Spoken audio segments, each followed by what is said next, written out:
The day I opened the letter, my stomach dropped as if the ground had disappeared beneath me. Mandatory repair fees, $20,000 due. My hands trembled as I traced each word, the fine print piling on like a mountain of chains. It wasn't optional. It wasn't negotiable. Pay up, or face liens, foreclosure, and the humiliation of losing everything I'd worked for. $20,000. Gone in a heartbeat. They told us it was for critical community repairs, cracks in the foundations, leaks in the roofs, structural issues that, according to them, threatened our very safety. They called it urgent. They called it essential. But when I walked past the so-called repaired buildings, I saw the same cracks etched like scars into the walls. I heard the same drip, drip, drip of leaks bleeding through ceilings. I saw no scaffolding, no workers, no evidence of construction at all. It was a ghost project. And the ghosts weren't in the buildings. They were in the books. The neighbors whispered behind closed doors. Did they even fix anything? Where did all that money go? I had to drain my retirement to pay them.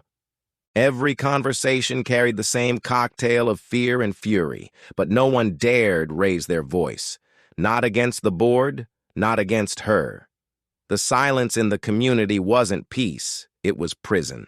And when I looked at that bill, I realized this wasn't about $20,000. It was about power. It was about betrayal. And I knew, if no one else would fight them, I would. The board president, Karen in all but name, was no stranger to controversy. She strutted through the neighborhood in sharp blazers, heels clicking like gunfire against the pavement, her clipboard always close at hand. Her tongue was sharper still, slicing down anyone who dared cross her. She bragged about keeping the community safe. She waved her gavel like it was divine authority. But behind her mask of leadership, the rumors spread like wildfire. Sweetheart contracts with phantom companies, vendors who never showed up, still pocketing checks, bank accounts swelling with unexplained withdrawals. She smiled in public. She plotted in private. And she was certain no one would ever connect the dots. But she underestimated me. I wasn't born with money. I wasn't handed privilege. I had scraped and saved for years, every overtime shift chipping away at the dream of homeownership. Every dollar in that house was soaked with sweat and sacrifice. To force me, force all of us, to hand over $20,000 for lies, that was theft dressed in rules, and I couldn't swallow it. That pain in my gut became something sharper, resolve. The board meeting was packed that night. The air buzzed with unease. Papers rustled, chairs squeaked. Neighbors leaned forward, their eyes wide but their voices silent. The board sat elevated on their platform, smug and untouchable, faces glowing with arrogance under the fluorescent lights. The president slammed her gavel with theatrical force. "These repairs were essential," she declared, her voice carrying false conviction. "Every penny was necessary. Safety has no price." Gasps whispered through the room. People wanted to believe her. People wanted to cling to any shred of reassurance. But I stood. My voice cut through the hum like a blade. "Then why?" I asked, holding up photographs. "Is there no sign of a single repair? Why are the same cracks still in the walls, the same leaks dripping from the roof, the same problems untouched?" The room erupted in gasps. I laid out the evidence. Time-stamped photos showing no change, no workers, no repairs. Invoices dated months before, signed and stamped, but tied to empty lots where contractors had supposedly worked. Bank transfers leading to shell accounts, not construction companies. The silence that followed wasn't silence at all. It was shock. It was anger being born. Phones rose, recording every detail. Neighbors leaned forward, jaws clenched, fists curling on armrests. The president's face drained of color. This isn't what it looks like," she stammered. But the proof screamed louder than her words ever could. Her empire of intimidation crumbled in real time.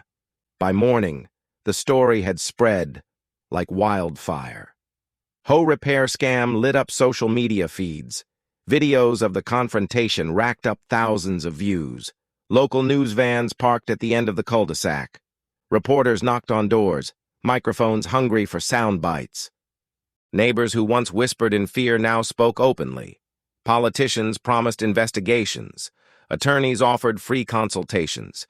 Even the state attorney general's office announced they were reviewing the matter. The HOA had taken $20,000 from every homeowner. But now the world was watching. That evening I stood in my driveway. For the first time, neighbors gathered. Not as strangers bound by fear, but as allies bound by outrage. One man clapped me on the back. "You gave us courage," he said, his eyes burning with gratitude. Another woman whispered, voice shaking, "I thought we'd never be able to fight them, thank you." The fear that once smothered us had been broken, and in its place grew something stronger. Resolve. I looked at the cameras flashing, the reporters scribbling notes, and I said, "They stole our money, but they can't steal our voice." That's what they never understood. Buildings don't crumble because of cracks. Communities crumble because of silence. And tonight, our silence is gone. And that is the truth I leave you with. Money can vanish, lies can spread, but the truth always claws its way to the surface. And when authority abuses its power, it is our duty to shine the brightest light possible. This wasn't just my battle. It wasn't just $20,000. It was our community's rebirth. The HOA charged me $20,000 for repairs.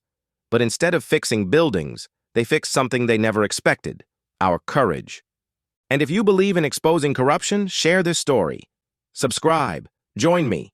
Together, we'll keep tearing down the lies.